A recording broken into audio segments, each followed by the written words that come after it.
Good afternoon, YouTube. So I'm going to try converting my cooktop back to propane here. So I've got a propane bottle with a high pressure regulator, and then I ran the hose over to my propane connection there. Yeah, so here's my gas manifold. So the very bottom horizontal valve, that's the natural gas from the house. So I've got that valve shut off, and then I have my propane tank hooked in here, and that valve is on, it's vertical, and then that feeds the gas regulator, which is right there. And then I have my propane stove right here, and that one is on.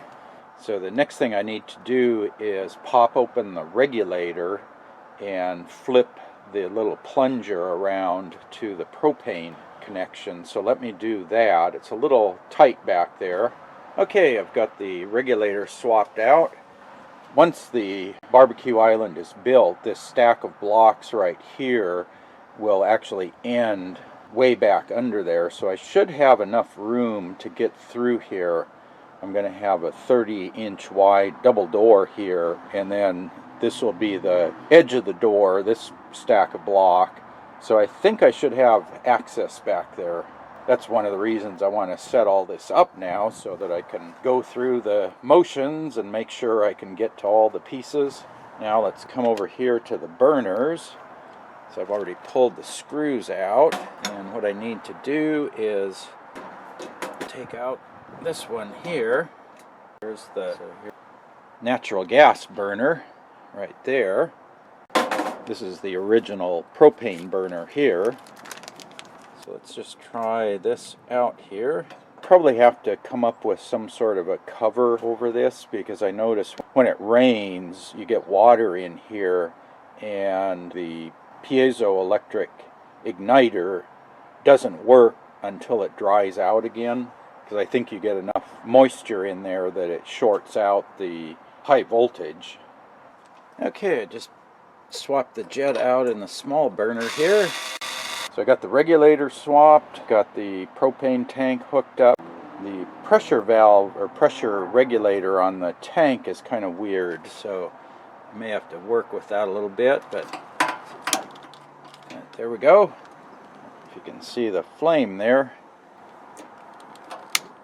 There's the small burner. It has an adjustable pressure output, so I'll need to find the setting that works the best there, and I'll probably need to change that when I get the grill, because the grill will take about 6 times more gas than these burners do. Yeah, I think that's working. So what I want to do is play around with the propane setup a little bit, and I want to see how the control valves operate. Low flame, medium flame, high flame. Get an idea how those are supposed to work with propane, since that's what they're designed for, because I want to try adjusting the natural gas orifice sizes if I think they need it. I'll come back when it gets a little darker and see if we can get some video of the propane flame, and then maybe tomorrow I'll try a test boil. So I'll boil a quart of water and then see how long that takes. There's a little bit of water in the bottom of the burner too. That's probably why I'm getting some of the yellow.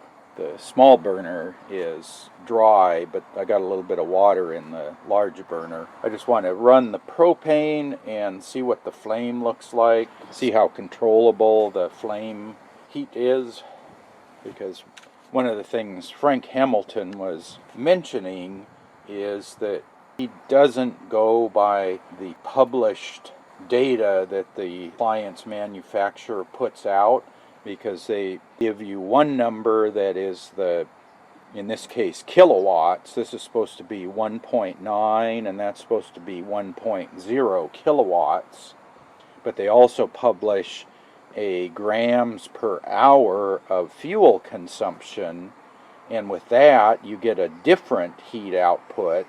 And then there's the actual size of the orifices that are supplied, gives you a third heat output. So you get 3 different heat output numbers depending on whether you go by the kilowatts Or do you go by the fuel consumption numbers, or do you actually go by the pressure of the gas and the size of the orifice? So what I want to try to do is find out how does the propane work, and I want to try to match the natural gas flame to the propane flame so that I get the same cooking heat and controllability.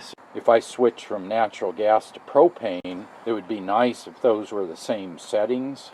See if it's dark enough to see the flame here. Yeah, so there we go. I think that shows up pretty good. Yeah, I think there's a definite difference. The natural gas flame came out to right about there, and the propane flame seems to come out maybe another 1/4 inch, 6 millimeter farther. A little hard to see from this angle, but if you look down here, I see the flames coming out to about that point. And that one is still pretty small.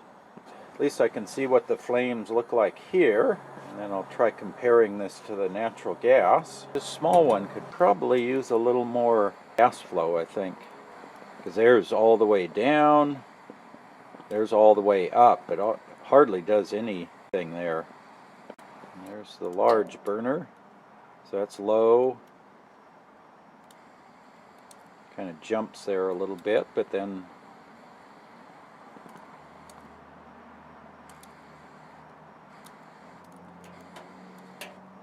and there it's off.